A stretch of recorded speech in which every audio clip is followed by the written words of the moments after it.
Good morning, everybody. God's people of the Diocese of Southwest Florida.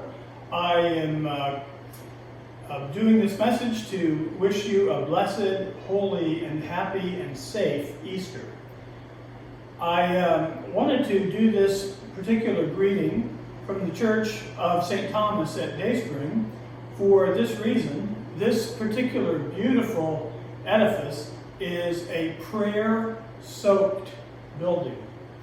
When this building was built over 100 years ago, the faithful people of God gathered here to pray, and they prayed for what was happening in the Great War, which they didn't understand and were not fully yet involved with.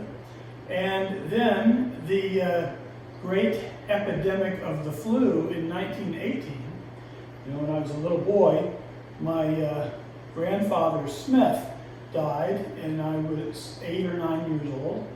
And I just heard, just a couple days ago, from my oldest brother, that my grandfather's voice was a bit scarred because his throat was cauterized to protect him from the illness of the great flu epidemic. And I never knew that.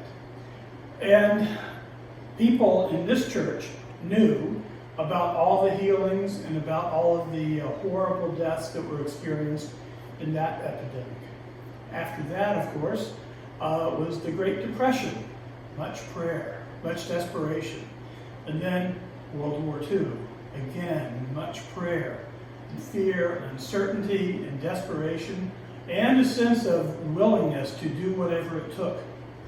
And then after that was the Korean War and the Vietnam War and 9/11.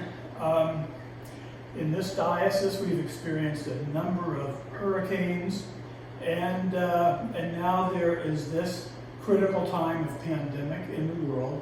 And again, just like this building, our prayers have soaked our places of worship. But now, because we're being obedient to care compassionately from one another, we are separated mainly from our church buildings.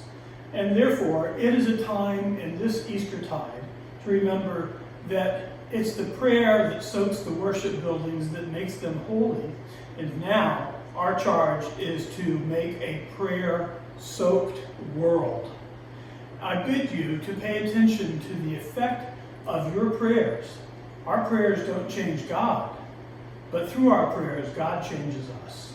And we can use this time of prayer for great might, great healing, great blessings.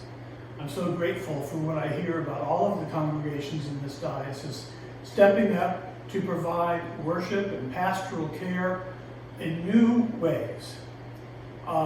This time will end just like all those other times ended, but they will also shape how the church functions. And I am so grateful to you for shaping the church for tomorrow with your prayers of today. I wish you a blessed Easter. Also at this time, I'd like to extend you the greetings of the clergy of this diocese as they also extend a holy Easter greeting to you. And here they are, my good friends. Everybody's unmuted. Here we go. Hallelujah. Christ is risen. The Lord is risen indeed.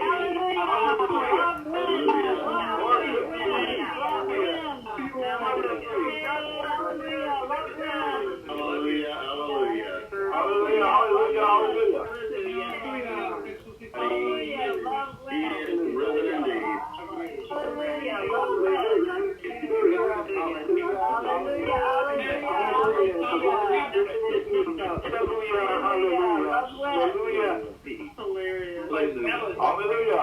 Hallelujah.